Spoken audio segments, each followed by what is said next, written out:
La TVT au cœur de l'information.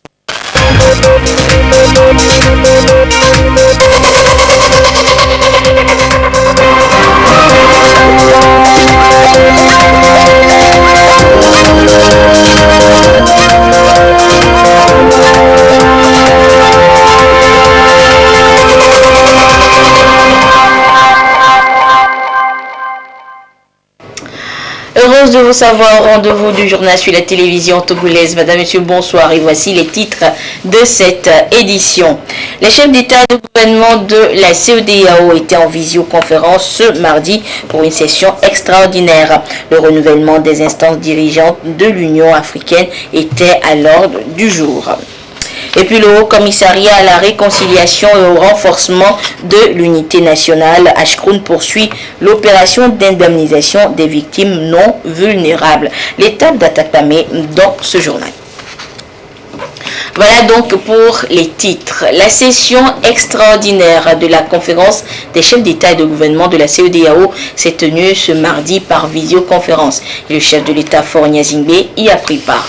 À l'ordre du jour, le renouvellement des instances dirigeantes de l'Union africaine. Ramdan Bassina pour le compte-rendu. Le renouvellement des instances dirigeantes de l'Union africaine, notamment l'élection du président et du vice-président de la Commission, était au cœur de cette session extraordinaire des chefs d'État et de gouvernement de la CEDEAO. Réunis par visioconférence, il est surtout question d'harmoniser les points de vue. L'on connaît déjà le futur président qui n'est autre que Félix Antoine Tshisekedi Tshilombo, président de la République démocratique du Congo. Faure Gnassingbé et ses pairs investiront ce dernier lors de la 34e session ordinaire des chefs d'État et de gouvernement le 6 février prochain à Addis Abeba en Éthiopie. Ils ont aussi discuté de la répartition des sièges au sein de la nouvelle instance de l'UA.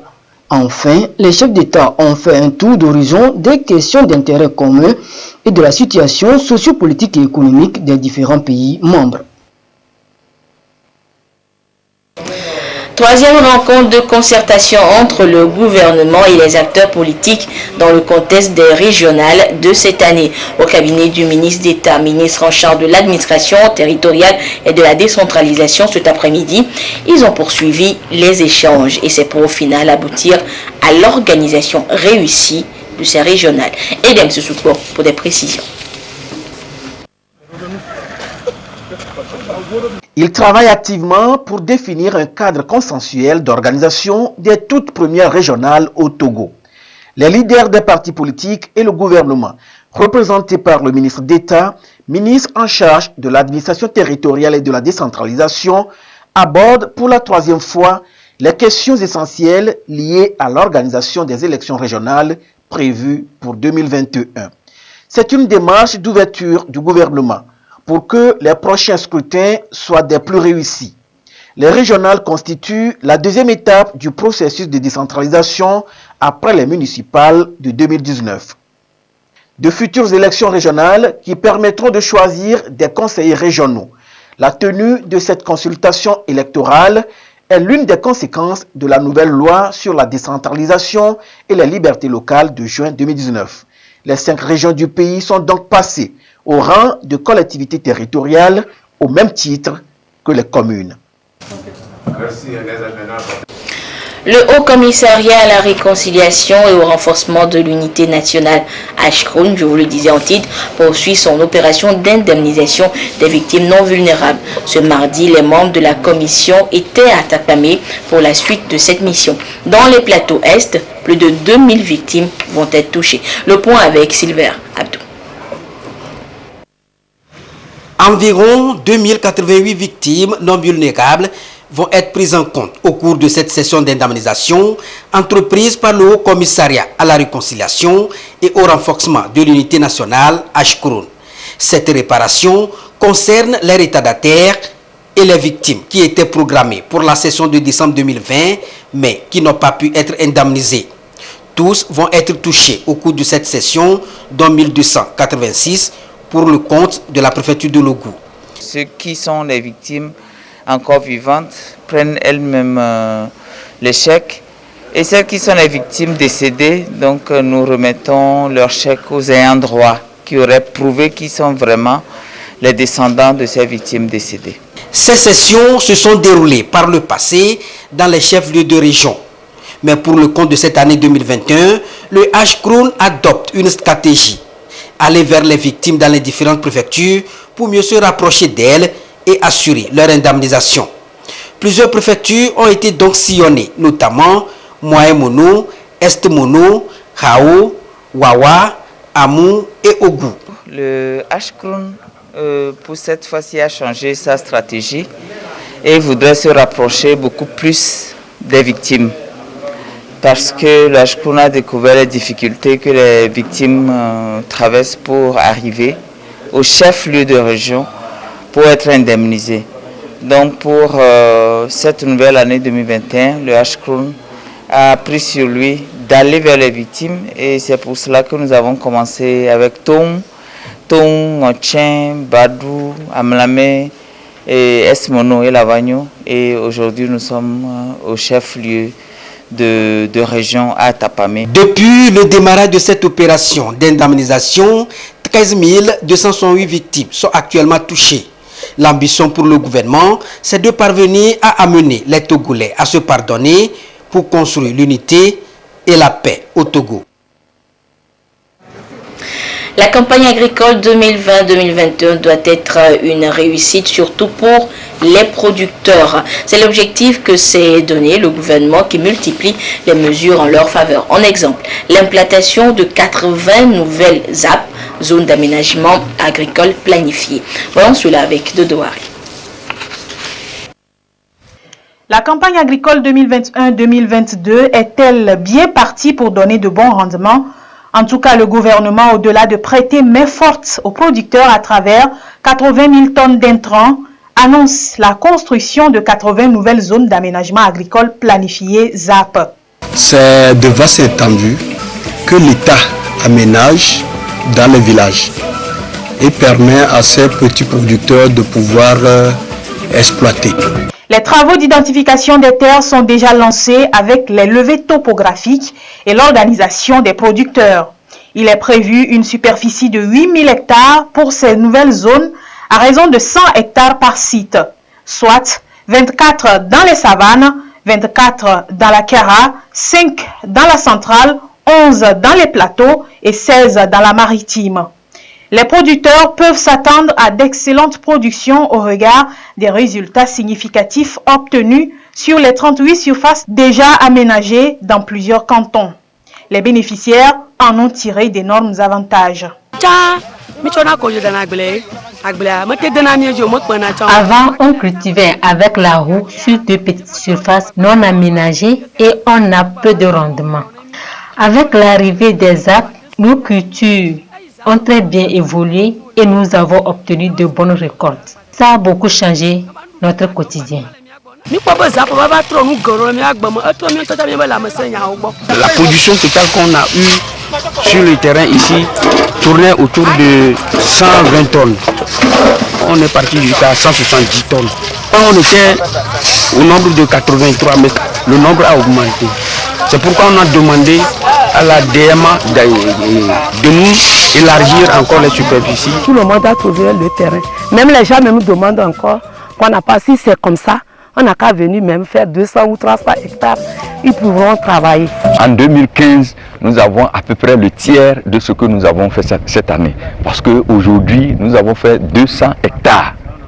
Alors avant, difficilement, on allait jusqu'à 50 hectares compte tenu des moyens difficiles. Puisque ce n'était pas quand même mécanisé comme on le voit aujourd'hui. L'État déploie également du matériel agricole sur ces sites pour faciliter le travail aux exploitants. Le riz et le maïs sont les céréales les plus cultivées et pour les 80 ZAP de plus, les producteurs vont également bénéficier de l'encadrement des techniciens agricoles et des engins de l'État pour davantage jouir de cette campagne. Le projet des zones d'aménagement agricole planifiées lancé il y a quelques années est de nouveau inscrit dans la feuille de route quinquennale 2020-2025. Les ZAP sont en bonne place dans les ambitions du gouvernement de booster le secteur agricole par des initiatives qui vont renforcer les cultures de contre-saison, la transformation et la commercialisation des produits agricoles et agroalimentaires. Le projet vise également à instaurer des labels de qualité en vue de tripler les rendements. Le secteur agricole est créateur d'emplois et la mise en place des 400 sites agricoles aménagés devrait réduire le chômage des jeunes. L'autre vision de l'État togolais est d'augmenter les surfaces cultivées qui ne sont qu'à 45%, alors que le pays dispose de plus de 3,6 millions d'hectares de terres riches et cultivables qu'il faut mettre en valeur. Sur les 400 ZAP prévus, 30% de chaque superficie est réservée aux femmes, ce qui va renforcer leur autonomisation.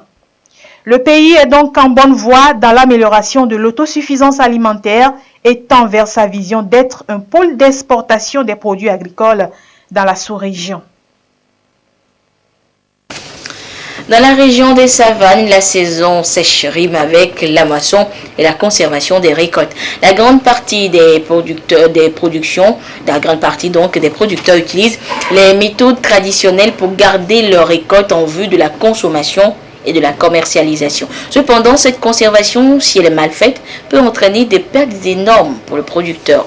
Voilà qui nous amène à nous intéresser ce soir à la question « Comment bien conserver des récoltes ?» C'est un dossier réalisé par Chaz Nambaga depuis les savanes. Dans la région des savanes, la saison sèche rime avec les moissons et les différentes activités post-récolte. Celles-ci conduisent vers une étape importante de la campagne agricole, la conservation des fruits de la moisson. Pour un producteur agricole, il est important de produire, mais il est surtout important de bien conserver ses récoltes. Parce que dans la région des savanes, par exemple, nous n'avons qu'une seule saison et donc une seule possibilité de récolte que le producteur doit consommer avec sa famille jusqu'aux prochaines récoltes. La bonne conservation des récoltes lui permet de réduire au maximum les pertes post-récolte. Ça lui permet également de disposer régulièrement des produits agricoles en quantité et en qualité durant la période qui sépare deux récoltes. Et ça lui permet également de mieux valoriser ces produits agricoles en les mettant sur le marché au moment profitable. Et ça permet également de pouvoir garantir, stabiliser les disponibilités alimentaires. Pour conserver leurs récoltes, les producteurs utilisent le plus souvent les moyens traditionnels, notamment les greniers, voire les cases, et à même le sol sans palette. Ils font aussi usage des produits comme la cendre et le sable. Ces techniques rudimentaires occasionnent généralement des pertes post-récolte.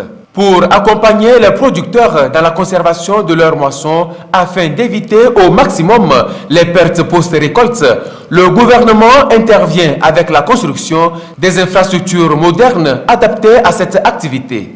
Il faut saluer les efforts du gouvernement qui, à travers un certain nombre de projets, notamment le projet d'appui au développement agricole du Togo, le PADAT, le projet d'appui au secteur agricole, le PASA, aussi l'UOMOA a construit beaucoup d'infrastructures de stockage et de commercialisation au profit des organisations des producteurs.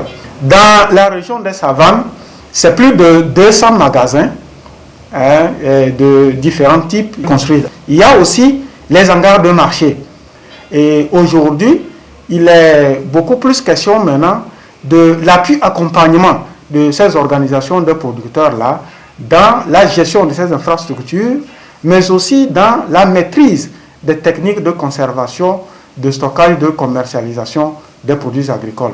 Et c'est ici qu'intervient l'Institut de conseil et d'appui technique ICAT qui apporte le savoir-faire aux producteurs pour mieux conserver leurs récoltes.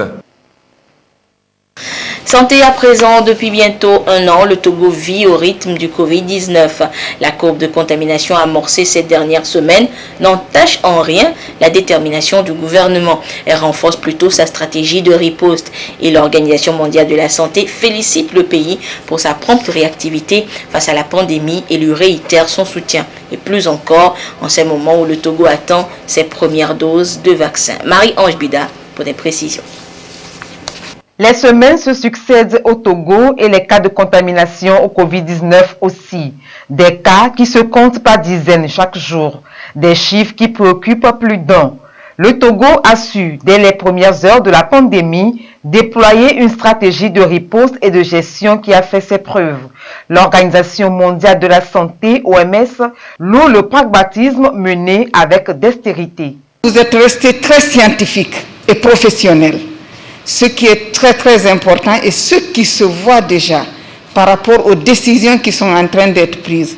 Quand on regarde la façon dont on est en train d'avancer pour la vaccination et la commande des vaccins. Ce pays, jusque maintenant, suit effectivement le processus qu'il faut. Et vous avez fait le choix qu'il faut actuellement. Des vaccins pour protéger contre le Covid-19, le monde entier en a rêvé. Et c'est chose faite. 3 vaccins ont été homologués par l'Organisation mondiale de la santé, OMS. Des vaccins pour lesquels le Togo s'est déjà positionné au profit de sa population. Nous allons continuer à travailler avec eux. Il a été recommandé à tous les pays de faire un choix au moins de 2 types de vaccins pour pouvoir combler les gaps et avoir accès facilement aux vaccins disponibles, mais homologués et préqualifiés par l'Organisation mondiale de la santé. Tous les pays auront leurs 20% de vaccins pour leur population. Et déjà, nous pouvons vous dire que dans les semaines à venir, et nous pouvons le certifier, que tous les pays qui seront prêts à accueillir les 0,25% de vaccins pour le personnel de santé, ils vont les avoir très prochainement. C'est là où je félicite encore ce gouvernement. Le pays a donc accepté de suivre les cibles et de définir les cibles prioritaires. Et la cible prioritaire numéro 1, c'est le personnel de santé. Et le gouvernement a décidé de tout faire pour que dès que le vaccin est disponible, que tout le personnel de santé prioritaire puisse être vacciné dans les 2 jours qui suivent. Le Togo affine chaque jour un peu plus son plan de riposte Covid-19. Aux côtés de ses partenaires, le gouvernement compte également sur le concours de chaque citoyen pour remporter cette bataille. Et la course au vaccin contre le Covid-19 et la lutte contre la pandémie, ce combat se mène également sur les réseaux sociaux. Trop souvent, de fausses informations circulent dans un contexte où les perceptions de la crise sanitaire ne sont pas les mêmes partout.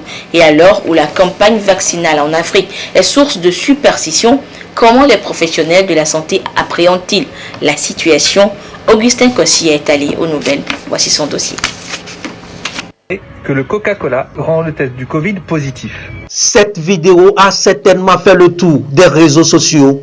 On y voit un homme, un supposé pharmacien qui semble démontrer qu'un test antigénique au Covid-19 peut devenir positif avec quelques gouttes de coca. Rapidement, Facebook a ajouté une mention pour expliquer que cette vidéo était sans doute fausse. Ça n'a pas du tout fait rire les professionnels de santé, à commencer par le fabricant du test AZ qui a publié ce communiqué. Cette vidéo, je cite, jette le discrédit sur le concept même du dépistage par test antigénique par pharmacie et précise un truc de base, ce test dans cette vidéo, il est mal utilisé puisqu'il faut d'abord utiliser le solvant fourni avec le texte. Regardez, l'acidité du liquide dégrade le test et provoque une réaction chimique qui rend donc le test positif. Dans un climat jugé complotiste et de fausses informations en ce qui concerne la campagne vaccinale en Afrique, les professionnels de la santé parlent plutôt de l'utilisation vicieuse et perverse des réseaux sociaux.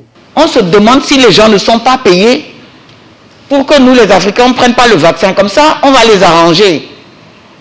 Deuxième chose à laquelle vous devez faire attention, ce virus nouveau, il va nous réserver encore des surprises. Il y a, quant au mois de juin, quelques chercheurs scientifiques disaient attention à ce qu'il va muter. Nous tous, moi en premier lieu, oh, les gens là ils exagèrent, l'histoire va se calmer. Ça ne s'est pas calmé. Les variants, nous en aurons et nous en aurons encore. Qu'est-ce qui s'est passé sur la vaccination? Heureusement que les scientifiques, les chercheurs cherchent sans but. Depuis que les vaccins existent, on a changé la manière de les fabriquer. Autrefois, c'était simple, ou bien on tuait la bactérie, et puis ou bien on disait c'est vivant. On ne peut plus donner des vaccins vivants. Le premier qui nous a giflé en pleine figure, c'est le VIH. Et ces nombreux mutants, depuis ce temps-là, il y a des chercheurs qui se sont dit il faut qu'on réfléchisse aux bonnes stratégies de prévention, aux bons vaccins. Le variant sud-africain du Covid-19 est aujourd'hui dans le viseur des chercheurs, tout comme son cousin britannique, plus contagieux que la souche d'origine. Mais des interrogations subsistent quant au relâchement dans le respect des gestes barrières. Moi, je voudrais ajouter qu'il faut l'autodiscipline. Il y a une chose qu'on n'a pas bien utilisée, c'est tous les réseaux communautaires. Moi, je vois dans mon quartier, il y a des gens qui viennent avec des voitures pour la religion ou autre, qui rassemblent les gens s'assoient et les écoutent, mais on n'a pas utilisé ce potentiel pour Covid. Je crois qu'il faut y penser. Parler dans le langage est très important. Si ce que nous disons, ils ne comprennent pas, il ne peut pas y avoir, l'habitude ne vient pas. Donc, et puis, il ne faut pas le faire une mission, un passage, mais plusieurs. L'Afrique fait face à une croissance exponentielle de la pandémie, surtout avec les nouveaux variants. Le nombre de cas augmente au jour le jour et la vigilance est vivement recommandée. Et face à la situation de la flambée des contaminations au coronavirus, le comité local de riposte contre la maladie de la préfecture du Golfe s'est réuni et ce jour, il était question donc pour le comité de redynamiser l'opération de riposte contre la maladie. Medina Salami pour des précisions. La contamination au Covid-19 a flambé depuis janvier dernier.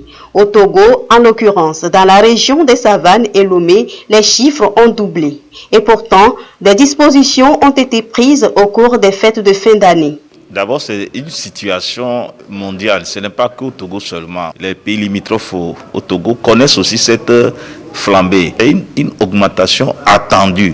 Raison pour laquelle, en décembre, le gouvernement avait pris des mesures restrictives. En janvier, nous avons doublé le nombre de cas que nous avions eu en décembre. Et cela semble ne pas encore s'arrêter. Nous sommes aussi dans une période d'harmattan et on sait que pendant cette période, les maladies respiratoires sont augmentées. Donc ça fragilise déjà le système respiratoire et alors fait le lit à la Covid qui peut s'installer facilement. Il y a aussi beaucoup de voyageurs déjà qui sont arrivés et qui doivent partir. Face à cette situation, le comité local de riposte contre la Covid-19 dans la préfecture du Golfe se remobilise. Ici, le préfet du Golfe échange avec les acteurs impliqués sur l'urgence des actions à mener. Nous avions pris le taureau par la corne pour la réunion de ce matin pour dire aux communautés, aux leaders politiques, aux chefs traditionnels et aux responsables religieux, nous devons retrousser nos manches pour pouvoir redresser cette pente. Donc nous avons donné instruction à tous les maires pour qu'ils revoient leur comité de veille, pour mobiliser, sensibiliser de plus. Et aussi, nous avons invité les responsables des cultes vaudous pour qu'ils puissent mettre en veille leur célébration. Chefs traditionnels, leaders religieux et communautaires, la participation de tous est attendue plus que jamais. Aujourd'hui, nous constatons un relâchement. Qu'est-ce que nous devons leur dire pour les remobiliser à respecter les mesures barrières? Cet engagement de tous les acteurs, chacun dans son corps, dans son secteur, va chercher les actions les plus concrètes pour aller à cette sensibilisation de nos populations. Le préfet du Golfe a rappelé les mesures et dispositions prises par l'État. Seul le respect de ces mesures permettra d'éviter le pire en attendant dans les mois à venir le vaccin contre la Covid-19. Et à ce jour du mardi 2 février 2021, la situation de la pandémie au nouveau coronavirus Covid-19 au Togo se présente comme suit. Le nombre de cas confirmés est de 5166, 74 nouveaux cas depuis hier. Le nombre de personnes guéries est de 4352. 70 nouveaux guéris depuis hier. Le nombre de cas actifs s'élève à 735 et le nombre de décès est de 79. C'est un communiqué signé par le ministre en charge de la Santé, professeur Moustapha Mijiawa. Les jeunes doivent être pris en compte dans les projets et programmes de développement communaux. Et c'est l'objectif visé par une formation initiée depuis ce matin à l'endroit des élus locaux du Grand Lomé et des conseillers municipaux. Il est question de les former pour qu'ils puissent impliquer les jeunes de leurs différentes circonscriptions dans la gestion et le développement de leur commune. Voyons cela avec Marie-Chantal Bougbo et Antoinette Omao. On va voir. Les jeunes constituent une frange importante de la population togolaise. Environ 66% ont moins de 35 ans selon une enquête de l'INSED. Un atout que les maires doivent exploiter pour le développement de leurs communes respectives. Au-delà de la responsabilité des différents acteurs, une prise de conscience de la part de la jeunesse elle-même s'impose. La jeunesse doit faire beaucoup d'efforts et s'impliquer dans cette dynamique de développement du Togo. L'État a mis en place des structures qui peuvent aider la jeunesse. Maintenant, il nous revient à nous les jeunes d'être consciencieux, de savoir que le développement du Togo passe par nous-mêmes. Et nous devons nous impliquer. Nous devons être une jeunesse responsable. Et ça passe par la prise de conscience et le changement de mentalité. La jeunesse, c'est l'avenir d'un pays. Elle a toujours une mission à assumer. Et souvent, si on ne s'organise pas, cette mission est trahie. Je crois qu'on a pris les dispositions pour qu'au niveau de la décentralisation, la jeunesse soit la plus impliquée possible. C'est une des stratégies de notre pays et je crois que nous, en tant que conseillers élus locaux, nous avons cette obligation de donner plus de visibilité aux jeunes dans tous nos projets de développement. Associer la jeunesse dans les plans de développement communaux, telle est l'ambition du ministère en charge de la jeunesse.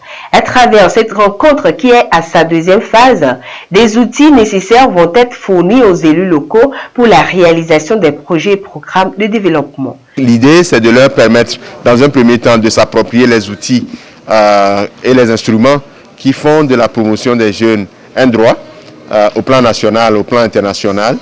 Mais de l'autre côté, c'est de leur donner un peu les éléments pour qu'ils soient outillés dans le cadre de l'élaboration des stratégies locales de jeunesse. Si la jeunesse représente un potentiel de développement, les défis à relever sont énormes. Des actions concrètes doivent être mises en œuvre pour une pleine participation des jeunes au processus de la décentralisation. Et les jeunes volontaires d'engagement citoyen sont accompagnés par l'Agence nationale d'appui au développement à la base à la fin de leur mission. Et cet accompagnement consiste à leur offrir des kits pour leur permettre de s'installer à leur propre compte afin de mieux se prendre en charge. Et bien, Nestor Mouzou et son équipe ont rencontré 2 de ces bénéficiaires. Ils les ont vus à l'œuvre. Voici le reportage. Pour le compte du programme de développement communautaire en zone urbaine PDCZU, des jeunes ayant participé aux travaux de VEC, volontariat d'engagement citoyen, ont été dotés de kits d'artisans dans la région de la Kara par l'ANADEB. Mazalo Dabana est l'une des bénéficiaires. À la fin de son apprentissage, elle peinait à mobiliser les fonds pour ouvrir un atelier. Grâce à l'ANADEB, elle a pu le faire. J'avais une autre machine qui n'était pas trop solide. Maintenant qu'on nous a offert d'autres machines, ça me permet de travailler mieux. Avec l'aide de volontariat, j'ai trouvé des fonds et avec l'aide de mon mari, j'ai pu faire l'atelier. Maintenant, avec mon mari, il ne souffre plus comme avant parce que je l'aide dans certaines choses. Santé des enfants, on s'associe et on les traite. Avec l'accompagnement de l'ANADEB, Mazalo affirme qu'elle est sortie de la situation de précarité. Elle n'est pas seule dans le cas. Si Mazabalo Faoui, mécanicien à 2 roues, se prend mieux en charge, il le doit aussi à l'ANADEB. Par faute de moyens, il a dû exercer comme un étudiant dans la ville de Kara. Il a eu de la chance de se faire enrôler dans le volontariat d'engagement citoyen. À la fin du contrat, l'ANADEB lui a offert une caisse à outils. Aujourd'hui, il s'en sort à merveille. Par mois, on nous donnait 30 000, on nous donne 20 000, on garde 10 000 sur nos comptes à MIFEC. Durant les 4 mois, ça me restait là-bas 40 000. Et bon, l'ANADEB a décidé de me payer une nouvelle caisse avec les clés, tout ça là, et ils m'ont remis. Et j'ai ouvert le premier atelier sur le goudron, sur la route de Ketama. Aujourd'hui, si je gagne tout ça là pour manger, c'est à cause de eux que je gagne. Dans la région de Nakara, ce sont 445 jeunes artisans de 7 corps de métier qui ont été soutenus par l'ANADEB à travers le volontariat d'engagement citoyen. Ce programme a été initié en 2011 par le gouvernement togolais à l'endroit des jeunes déscolarisés. Le commissaire général de l'Office togolais des recettes OT apporte à la connaissance des candidats aux tests écrits du 17 octobre 2020 de recrutement aux divers postes suivants.